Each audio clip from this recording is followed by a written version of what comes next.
My name's Stefan Knox. I'm the founding director of a company called Bang Creations Limited. To me, anybody who comes up with an idea is a creative person. Somebody who's got the nous to take that creative idea, add innovation and deliver it to market is a business creative person. So we're there to help and support them. I've done it myself, come up with ideas and sold them to companies, and they've gone on to be products or films. So it's a case of having a really good idea, knowing where your market is, knowing what's valuable about that idea, and then being able to sell it through. My name's Jeff Coughlin. I'm from a company called MatMe. I'm the CEO and the founder of MatMe. We specialise in branded entertainment and digital engagement. What is creative? Is designing a drug for a pharmaceutical company, is that creative? Making music is obviously creative, film is creative. But the way I'm looking forward in the future for us as a company is creative is to make something that somebody engages with.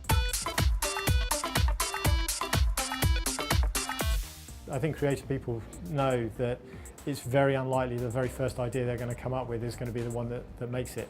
And to be honest, you need to have just tons and tons and tons. The most successful people out there have just got more what we call mileage. They've just got more projects that they've burnt over. They've just created more work, and they've learned from anything. If you're going to do something, do it well and learn from it and move on. Do it quickly.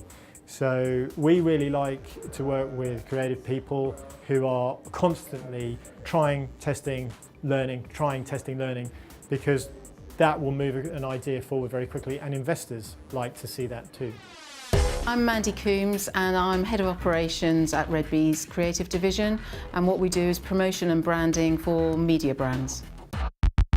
The more you can encourage people to push the creative envelope, the better.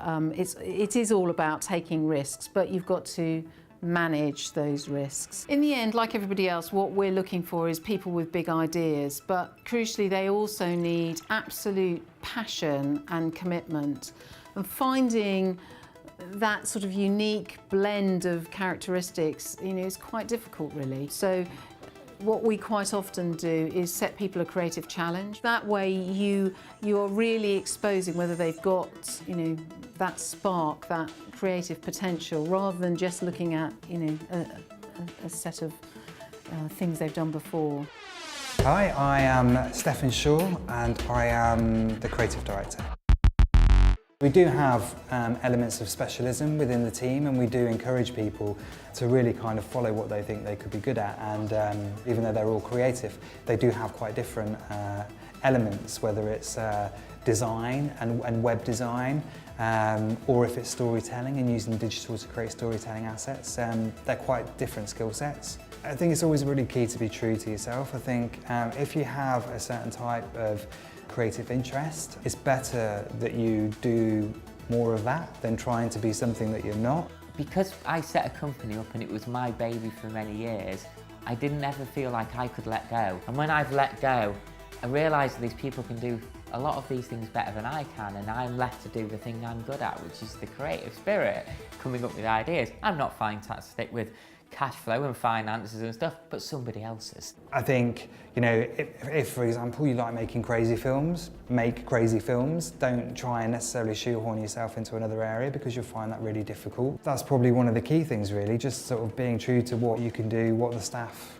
are capable of, and really just trying to make more of that and keep that as refine that and kind of look at how you can mine that as a product. If you don't enjoy what you're doing and don't have the passion for what you're doing, you shouldn't be doing it. You really need to enjoy your work and enjoy being creative to be creative.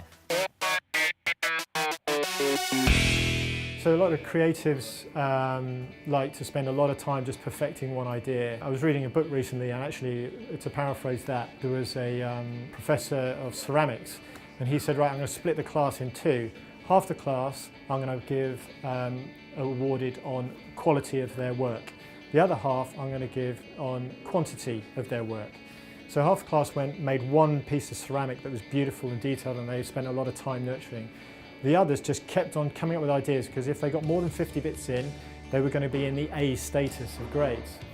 And after that, they all sat back and they looked at the work as a whole, everybody mixed in. And without question, the side that did really well were the people who went for quantity first. because every time they're doing something and putting it in, they're learning and learning, so their end results were just better than the people who just perfected the one thing.